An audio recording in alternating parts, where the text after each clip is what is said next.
오늘 우리에게 주신 하나님 말씀은 디모데전서 4장 15절에서 16절까지 말씀입니다. 제가 갖고 있는 신약 성경 340면에 있습니다.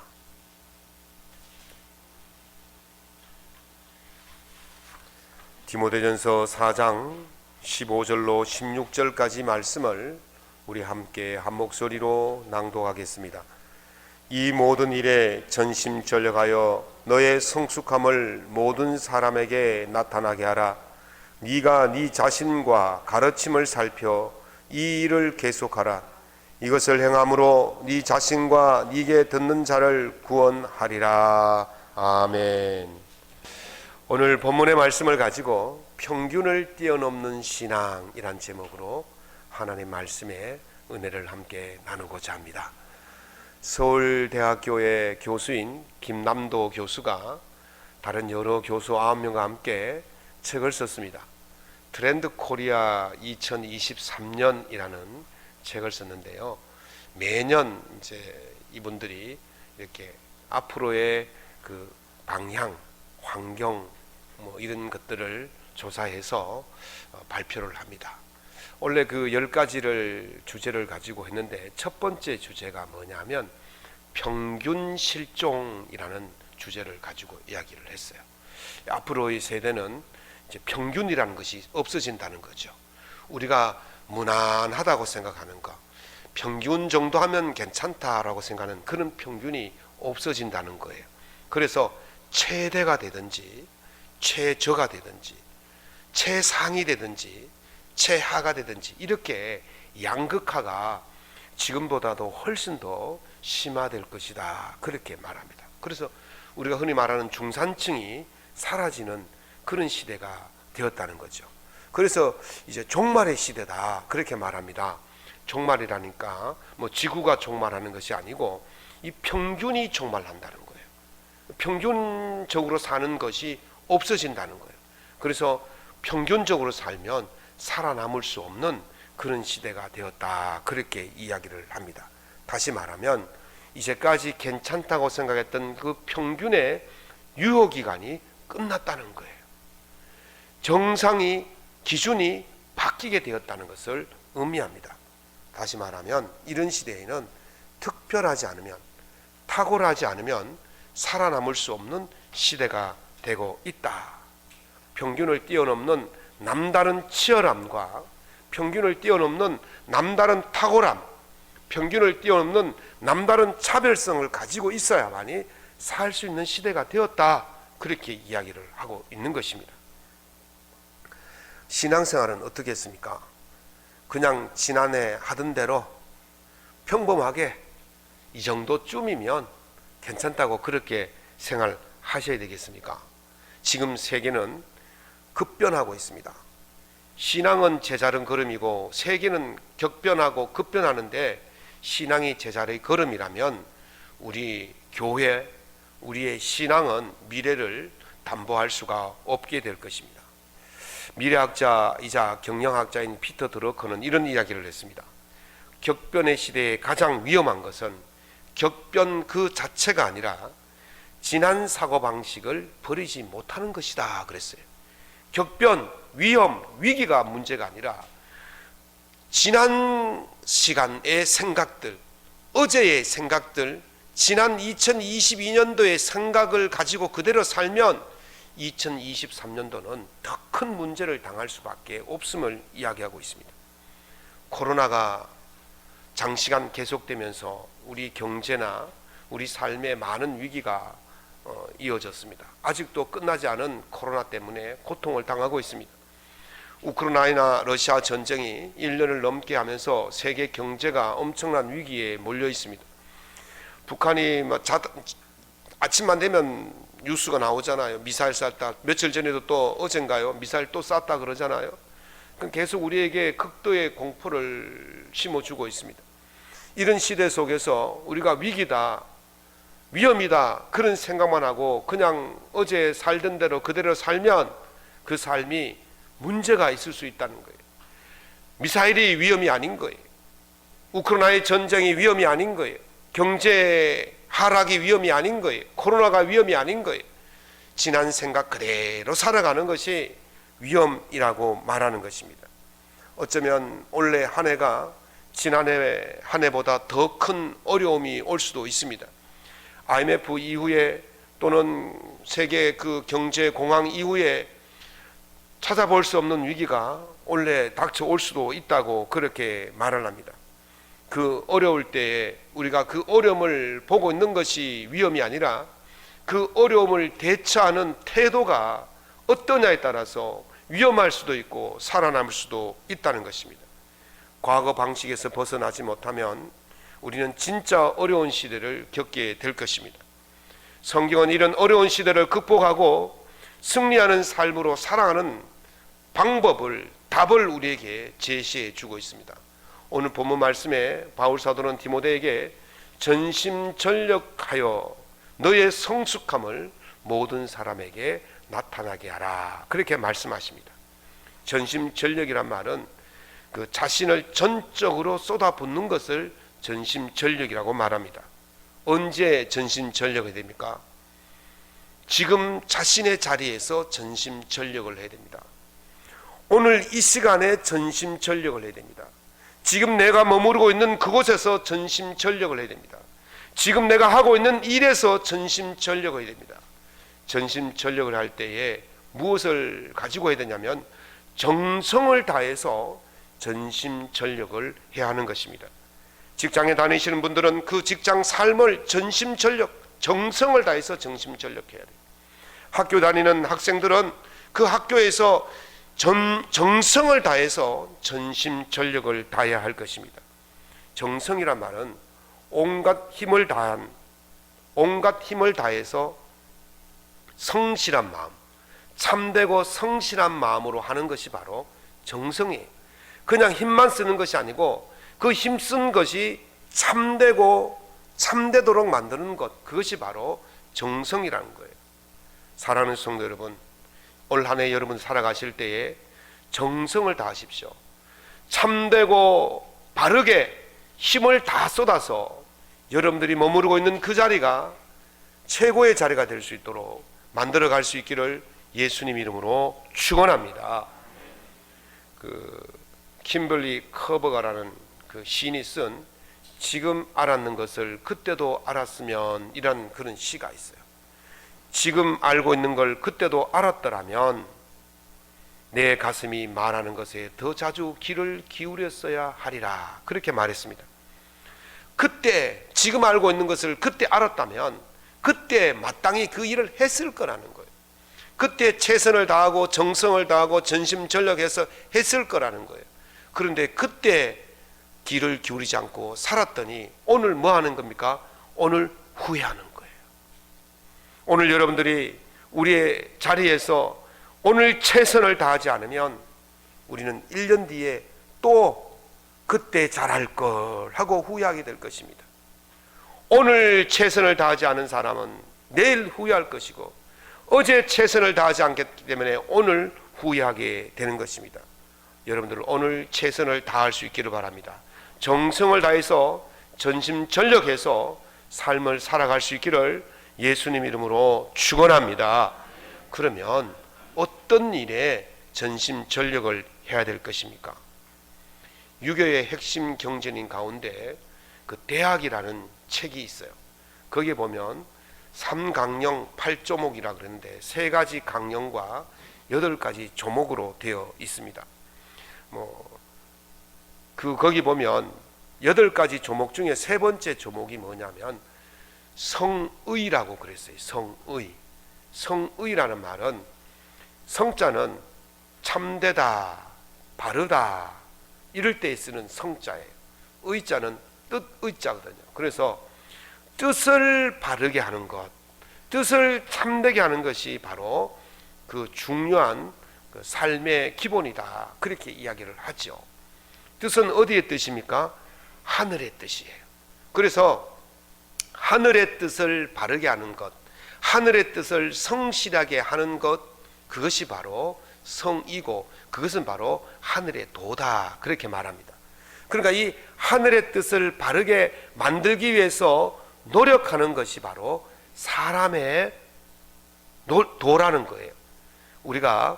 우리가 성실하게 전심전력 다해서 정성을 다해서 하지 않으면 하늘의 뜻을 저버리는 것이고 사람의 도리를 하지 않는 것입니다. 그래서 하늘의 뜻을 잘하기 위해서 전심전력을 해야 되는 거예요. 어떤 전심전력을 해야 되느냐? 바울사도는 오늘 우리에게 경건의 전심전력을 하라고 이야기합니다. 다시 말하면 경건의 전문가가 되라는 거예요. 신앙생활을 한다는 것이 무엇입니까? 하나님의 뜻을 헤아리는 것입니다. 하나님의 뜻을 헤아리는 것이 신앙생활이에요. 바울사도는 하나님 뜻대로 하는 근심은 후회할 것이 없다라고 말했어요. 그래서 하나님 뜻대로 하는 것이 신앙생활인 거예요. 하나님 뜻대로 하기 위해서는 어떻게 됩니까? 가만히 있으면 하나님 뜻대로 됩니까? 하나님의 뜻이 무엇인지를 생각하고 하나님의 뜻이 무엇인지를 고민하면서 살아가야 되는 거예요. 그럴 때에 우리가 바른 하나님의 뜻을 알고 참되게 하나님의 뜻을 이루면서 살아가는 것입니다. 그것이 바로 전문가의 삶인 것입니다. 그래서 오늘 우리가 해야 될 일이 뭐냐면 바로 전문가가 되기 위해서 전심전력을 해야 돼요. 우리 교회에는요, 기술사라는 자격을 가진 분도 계시고 또 현장에 소장도 하고 계시는 분들도 계십니다.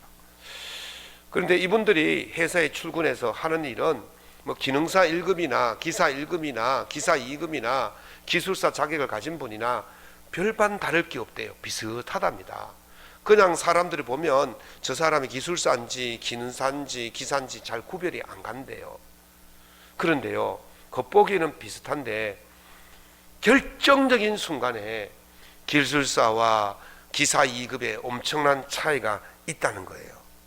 어떤 차이냐? 돌발적인 상황이 일어났을 때에 이 초보들, 경험이 작은 사람들은 허둥지둥, 우왕좌왕, 갈팡질팡 그렇게 합니다. 그러나 이 전문가는 딱 보면 문제가 무엇인지를 알게 되어지고 정확하게 진단을 내리고 그 문제를 해결해 낸다는 거예요. 그것이 바로 전문가예요. 전문가와 아닌 사람의 차이는 바로 그런 약간의 탁월성이 있다고 그렇게 볼 수가 있습니다. 전문가란 말은 어떤 분야의 일에 있어서 풍부하고 깊이가 있는 지식이나 경험이 있는 사람을 전문가라고 그래요. 이 전문가가 하루아침에 되겠습니까? 우리 교회 청년들도 대학을 졸업하고 학교를 졸업하고 이제 시험 나간 청년들이 더러 있는데요. 그 청년들이 회사에 들어가면 제일 먼저 뭘 하겠습니까? 바로 전문적인 일을 맡깁니까? 3개월에서 6개월 동안 실습 기간을 가져요. 그래도 못 믿어서 또 1년 동안 또 훈련을 시킵니다. 그리고 나서도 10년, 15년, 20년 가야만이 최고의 기술자가 될 수가 있는 거죠. 그때 가서야 진짜 전문가라는 소리를 듣게 되는 것입니다. 이 전문가가 되기 위해서는 시간 동안 자신의 삶을, 자신이 맡은 일들을 연구하고 노력한 결과다, 그렇게 볼 수가 있죠. 오늘 우리는 어떤 전문가가 되어야 되느냐? 경건의 전문가가 되어야 될 줄로 믿습니다. 바울사도는요, 디모데에게 경건의 전문가가 되라고 말합니다. 디모데전서 4장 7절에 경건에 이르도록 네 자신을 연단하라, 그렇게 말씀하십니다. 경건에 있어서는 누구에게도 뒤처지지 않는 그런 경건성을 가지라고 이야기를 하고 있습니다. 경건의 전문가가 되기 위해서는 정성을 다해서 전심전력을 다해야 될 줄로 믿습니다. 경건은요, 신앙생활에 있어서 가장 기본적이고 가장 핵심적인 상황입니다. 그러므로 우리가 신앙한다는 것은 곧 경건의 삶을 산다는 것과 같습니다. 교회 다니니까 남들이 보기에는, 교회 다니지 않는 사람들 보기에는 저분이나 이분이나 요분이나 다 비슷하게 보입니다. 주일 되면 교회에 다 앉아 계시니까 누가 더 그 경건성이 뛰어난지, 누가 더 깊이가 있는지, 누가 더 풍부한지 잘 구별이 안 갑니다. 저도 사실 잘 구별이 안 가요. 우리 교인들은 원체 경건성이 뛰어나서 잘 구별이 안 가는데 외부 사람들이 보면 구별하겠습니까? 그냥 다 똑같은 사람, 똑같은 신앙생활 하는 것처럼 보일 것입니다. 그러나 아니라는 거죠. 결정적인 순간에 그 경건의 깊이와 그 넓이가 차이가 난다는 것입니다. 예수님께서 한 젊은 관원을 만났습니다. 젊은 관원이 예수님께 찾아와서 이렇게 말합니다. 선생님, 영생을 얻으려면 어떻게 해야 됩니까? 그러니까 예수님께서 계명을 다 지켜라. 그랬더니 이 청년이 야싸, 예수님, 내가 어릴 때부터 이 계명을 철저하게 다 지켰나이다. 아싸, 나는 영생 받는다. 그랬더니 예수님께서 한 가지 부족했다, 그렇게 말합니다. 그랬더니 이 청년이 근심하며 돌아갔다 그랬습니다. 십계명은요, 하나님께서 모세를 통하여 유대인들에게 주신 계명이지 않습니까? 그런데 이 유대인들은 이 십계명을 재해석해서 613가지를 만들었어요. 그러니까 십계명은 법이고 613가지 법은 시행령이에요. 그러니까 좀 경건하다고 말하는 유대인들은 이 613가지를 철저하게 지킵니다. 지금도 유대인들은 이 613가지를 십계명 지키듯이 그렇게 지켜요. 그러니까 613가지를 철저하게 어려서부터 교육받고 훈련받고 지켰으니까 십계명을 다 지킨 것이라고 볼 수가 있는 것이죠. 그런데 예수님께서 한 가지 부족하다 그렇게 말했어요. 하나님의 뜻을 다 잘 지키는 것처럼 보이지만 결정적인 순간에 부족함이 드러난다는 거예요. 예수님은요, 하나님의 계명 십계명을 유대인들은 613가지로 만들었지만 예수님은 단 2가지로 만들었어요. 아시죠? 마태복음 22장 37절에서 40절에 보면 네 마음을 다하고 목숨을 다하고 뜻을 다하여 주 너희 하나님을 사랑하라. 이것이 크고 첫째 되는 계명이요, 둘째는 이와 같으니 네 자신을, 네 이웃을 네 몸과 같이 사랑하라 그랬어요. 딱 2가지로 나눴습니다. 첫 번째는 뭡니까? 하나님 사랑. 두 번째는 무엇입니까? 이웃 사랑이에요. 예수님은 613가지를 만들어서 지키라 말씀하지 않으시고 딱 2가지만 하라 그랬어요. 전심전력 다해서 정성을 다해서 내 하나님을 사랑하고, 전심전력 다해서 정성을 다해서 내 이웃을 사랑해라. 이것이 크고 첫째 되는 계명이요, 이것이 온 율법과 선지자의 강령이니라고 했어요. 온 율법이라고요. 613가지를 다 지키는 것과 같다는 거예요. 하나님을 사랑하는 것처럼 이웃을 사랑하고, 이웃을 사랑하는 것처럼 하나님을 사랑하는 것, 이것이 바로 경건한 삶의 모습인 것입니다. 사랑하는 성도 여러분, 올 한 해 하나님을 사랑하는, 그리고 이웃을 사랑하는 그 경건의 삶을 살아가셔서 진정한 신앙의 전문가가 될 수 있기를 예수님 이름으로 축원합니다. 두 번째는 삶의 전문가가 되어야 됩니다. 미국의 시인이자 철학자였던 헨리 데이비드 소로라는 사람은 이런 말을 했어요. 오 맙소사, 죽는 순간에 이르러서야 한 번도 제대로 살지 못했다는 것을 깨닫다니 그랬어요. 이게 무슨 말입니까? 이런 말도 있어요. 물고기는 죽을 때가 되어서 자기가 물속에 있다는 것을 안다고 그래요. 무슨 말입니까? 우리가 삶을 살지만 삶이 무엇인지를 모르고 살아간다는 거예요. 사는 것이 그냥 사는 것이 삶이라고 생각해요. 그런데 죽을 때가 되어서야 아이고 내가 삶을 잘못 살았구나, 그걸 깨닫게 된다는 것입니다. 삶에 대한 어떤 고민도 없이 그냥 막 살게 되면 어떤 존재가 되느냐 하면요, 영국의 BBC 방송이 아주 흥미로운 다큐멘터리를 방영한 적이 있습니다. 거기 보니까 칸지라는 그 침팬지가 있어요. 피그미 침팬지라고 해서 아주 작은 침팬지가 있는데, 이 침팬지가 인간이 사용하는 그 언어를 3000개를 사용한다고 해요. 여러분들 단어 3000개 아십니까? 그 이제 뭐 말로 하는 게 아니고 그 렉시그램이라는 그림이 있는데 그 그림 가지고 인간하고 소통을 한다는 거예요. 대단하지 않습니까? 그리고 이게 돌을 깨뜨려서 박편이라 그래서 석기 시대에 사람들이 만든 그 칼처럼 된 것을 만들어 가지고 끈을 자른다는 거예요. 이게 또요, 성냥불로 불을 피운다는 거예요. 그 메시멜로랍니까? 마시멜로입니까? 마시멜로를 구워 먹을 줄 안답니다. 그리고 다 구워 먹고는요, 물을 뿌려서 불을 끈다는 거예요. 아니, 이 정도면 여러분들이 우아하고 놀라야지. 거의 5, 6살짜리 아이의 지능을 가지고 있다는 거예요. 인간하고 그렇게 소통도 하고 다 해요. 인간처럼 보여요. 인간이 하는 일을 해요. 인간과 소통이 가능해요. 그런데요, 이 그 칸지가 절대로 하지 못한 게 뭐냐면 왜라는 질문을 할 줄 모른답니다. 불을 끄고 불을 피우고 구워 먹고, 이거는 뭡니까? 반복적인 훈련에 의해서 그게 되는 거예요. 그런데 이 원숭이가 인간이 되지 못하는 이유가 뭡니까? 왜라는 질문을 하지 않았기 때문에 그래요. 우리가 삶을 살아가면서 삶이 무엇인지 고민하고 왜라고 묻지 않는다면 우리는 원숭이와 똑같은 거예요.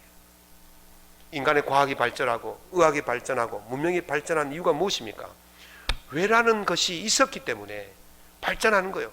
달에 무엇이 있을까라고 고민하니까, 생각하니까 달에 로켓을 보내는 거예요. 태양이 무엇일까라고 생각하니까, 태양에 대해서 궁금하니까 로켓을 보내서, 우주선을 보내서 살펴보는 거예요. 화성을 살펴보는 거예요. 왜라고 고민하지 않는다면 우리 인간은요, 원숭이와 같아요. 그래서 결국 마지막 시간에 아이고, 내가 삶을 어떻게 살았는지 모르겠다, 내가 삶을 제대로 살지 못했구나, 그것을 깨닫게 되는 것입니다. 바울 사도는 우리에게 오늘 권면하기를 12절에 오직 말과 행실과 사랑과 믿음과 정절에 있어서 믿는 자에게 본이 되라, 그렇게 말씀하고 있습니다. 사랑하는 성도 여러분, 전문가가 된다는 것은 전문가처럼 살아야 전문가가 될 수가 있습니다.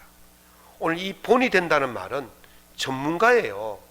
누가 사람들이 누구를 따라가겠습니까? 전문가를 따라가는 거예요. 여러분들이 오늘 여기 와서 예배드리고 말씀을 듣는 이유가 무엇입니까?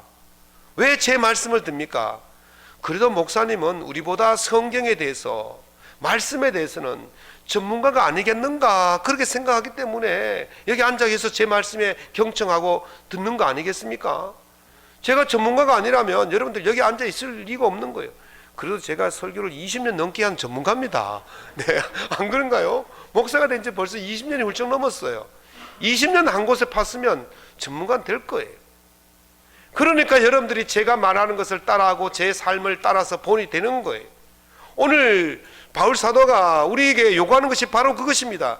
삶의 전문가가 되어서 사람들에게 사랑과 정절과 믿음에 있어서 본이 되는 삶을 보여주어라, 그렇게 말씀하고 있는 것입니다. 전문가는요, 보통 사람과 다른 걸 말해요. 탁월함을 말해요. 차이가 있다는 것을 말해요. 이 전문가적인 삶을 살 때에 예수님께서 우리를 보시고 놀라워하실 줄로 믿습니다. 예수님이 가버나움에 가셨을 때 한 백부장이, 로마 백부장이 그 유대인 친구 장로들을 예수님께 보내서 요청합니다. 예수님, 우리 집에 종이 병들었는데 고쳐주십시오. 그렇게 장로들이 백부장의 그 부탁을 받고 예수님께 부탁을 하죠. 그때 예수님께서 그래, 내가 고쳐줄게, 내가 너 집에 갈게, 그러면서 가시는데 이 백부장이 예수님이 자기 집에 오신다는 소식을 듣고는 얼른 또 사람을 보내서 이렇게 말합니다. 주여, 주님이 저희 집에 오시는 것을 제가 감당치 못합니다. 제가 주님께 나가는 것도 감당치 못해서 제가 대신 친구를 보냈는데 어찌 주님께서 우리 집에 오십니까? 주님께서 말씀만 하시면 내 종이 나을 것입니다. 이 말을 듣고 주님께서요, 깜짝 놀랐어요. 놀라워했어요. 그러면서 하신 말씀이 유대인 중에, 이스라엘 중에 이만한 믿음을 본 적이 없다 그랬어요. 도대체 이 예수님께서 로마 백부장에게 그냥 겸손한 그 모습만 보고 칭찬하셨을까요? 그렇지 않아요. 이 유대인 친구 장로들이 예수님께 와서 이렇게 말합니다. 이 백부장의 종을 치료해 주는 것은 예수님께서 합당한 일입니다. 예수님께서 반드시 해야 됩니다. 그렇게 이야기하는 거예요. 왜 그러냐면 이 백부장이 평소 유대인들에게 좋은 일을 많이 했다는 거예요. 회당을 지어줬다는 거예요. 그래서 모든 유대인들이 이 백부장을 칭송했다는 거죠.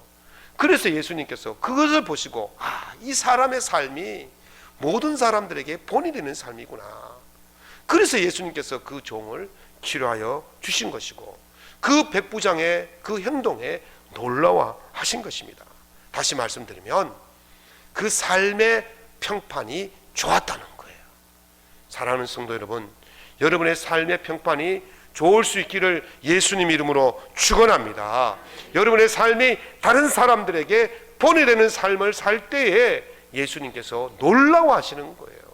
그리고 그때에 예수님께서 여러분이 요구하시는 것을 다 들어주실 줄로 믿습니다. 삶의 전문가가 되어서 예수님께서 여러분의 청을 다 들어주는 그런 복 있는 삶을 누려갈 수 있기를 예수님 이름으로 축원합니다.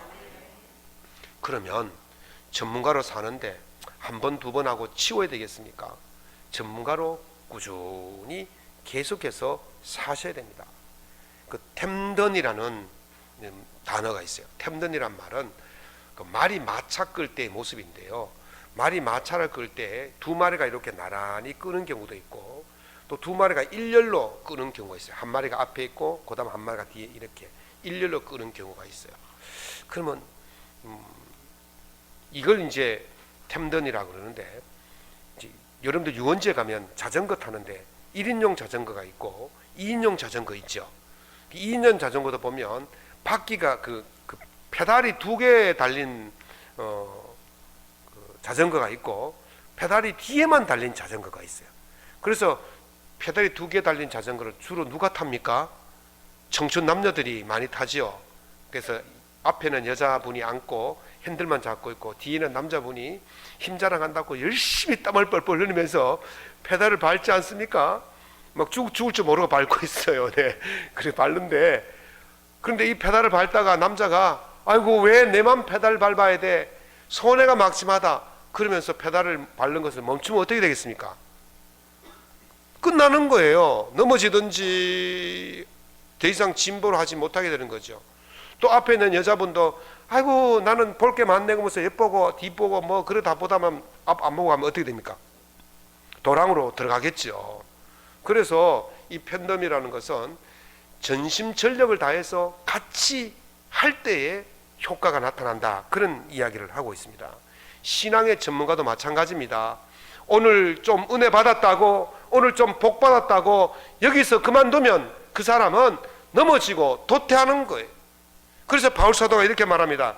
내가 이를 때까지 읽는 것과 권하는 것과 가르치는 것에 전념하라. 바울이 언제 올지 몰라요. 예수님이 언제 올지 몰라요. 예수님이 오실 때까지 하는 일에 전념하라는 거예요. 네 자신과 가르침을 살펴, 네가 네 자신과 가르침을 살펴 이 일을 계속하라 그랬어요. 계속 되어져야 할 것이 바로 신앙의 삶이고 인생의 삶인 줄로 믿습니다. 나를 살피고 내가 가르친 것들이 바르게 가르쳤는지를 돌아보고 내가 가르친 것들이 떨어지지 않는지를 살펴보고 그렇게 계속해서 가르칠 때에 그것이 계속해서 앞으로 나아갈 수가 있는 거예요. 그럴 때에 우리의 성숙함이 사람들에게 나타나게 되는 것입니다. 그렇게 될 때 어떤 결론이 일어나느냐면 나 자신과 네게 듣는 자가 함께 구원받을 수 있다 그랬어요. 다시 말씀드리면 그렇게 계속해서 전심전력하는 그 일을, 정성스럽게 하는 그 일을 쉬지 않고 계속 유지하게 되어질 때에 나도 좋고 남도 좋다는 거예요. 제가 말이죠, 공부를 게을리하면 어떻게 되겠습니까? 책 보는 것을 게을리하면 어떻게 되겠습니까? 제가 도태돼요. 제가 도태되면 어떻게 되겠습니까? 여러분도 도태되는 것입니다. 제가 열심히 책 읽고 공부하면 저도 좋아지고 누구도 좋아집니까? 여러분도 좋아지는 거예요. 여러분들이 쉬지 않고 최선을 다하고 수고하고 노력할 때에 여러분 자신뿐만 아니라 여러분의 주변이 함께 좋아지게 될 줄로 믿습니다. 특별히 복음에 대한 진보를 가지고 나아갈 때에 나도 구원받고 우리의 이웃도 구원받는 놀라운 역사가 일어나게 될 줄로 믿습니다. 신앙의 전문가는 결코 멈춰서는 안 될 것입니다. 디드로 효과라는 말이 있습니다. 그 드니 디드로라는 철학가가 그 선물을 하나 받았어요. 그게 보니까 잠옷인데 아주 화사한 잠옷을 받았어요. 저녁에 그것을 딱 입고 탁 거실에 서니까 너무 멋져 보였어요. 그런데 커튼을 보니까 우중충하게 보이는 거예요. 그래서 그 다음 아침에 커튼을 화사한 거로 바꾸고 저녁에 탁 봤어요. 화사한 잠옷에 화사한 커튼에 기분이 좋아서 소파에 앉아보니까 소파가 우중충한 거예요. 그래서 그 다음날 또 소파를 바꾸고 저녁에 앉아보니까 소파도 화사하고 커튼도 화사하고 잠옷도 화사해요. 그런데 장롱을 보니까 장롱이 우중충해요. 그래서 장롱도 바꿨어요. 그 다음날 카페트도 바꿨어요. 그 다음날 식탁도 바꿨어요. 그러다가 온 집안의 모든 물건을 다 바꿨다 그래요. 뭐 때문에? 잠옷 하나 때문에. 여러분, 원래 제가 여러분에게 제안합니다. 여러분의 삶에 있어서, 여러분의 신앙에 있어서 한 가지만 바꾸십시오. 예배의 태도를 바꾸든지, 말씀을 듣는 태도를 바꾸든지, 성경을 보는 태도를 바꾸든지, 기도하는 태도를 바꾸든지, 하나님을 섬기는 태도를 바꾸든지, 봉사하는 태도를 바꾸든지, 하나님께 드리는 태도를 바꾸든지, 무엇이든지 한 가지만 전문가가 되기 위해서 태도를 바꾼다면 연말쯤 가서 다 바뀌게 되어질 줄로 믿습니다. 한 가지만 바뀌는 게 아니에요. 한 가지를 잘하면요, 다른 한 가지에 욕심이 생기는 거예요. 그러다 자꾸 바뀌는 거예요. 23년 시작의 날입니다. 12월 30일에 여러분의 모습을 상상해 보십시오. 1월 1일의 모습과 12월 31일의 모습을 비교했을 때 12월 31일에 아무것도 바뀐 것이 없다면 여러분은 제자리에 있는 게 아닙니다. 퇴보하는 거예요. 도태되는 거예요. 죽는 거예요. 믿음에서 죽고, 신앙에서 죽고, 영혼에서 죽고, 삶에서 죽는 거예요. 분명히 제가 여러분에게 경고합니다. 오늘 이 시간부터 여러분들 무엇이든지 한 가지씩 바꾸어서 살아가시면 12월 31일에 여러분의 삶의 모든 것이 바뀌어서 하나님이 복 주실, 복 있는 삶이 될 줄로 믿습니다. 그날을 위해서 전심전력 다하고 정성을 다해서 달려갈 수 있기를 예수님 이름으로 축원합니다.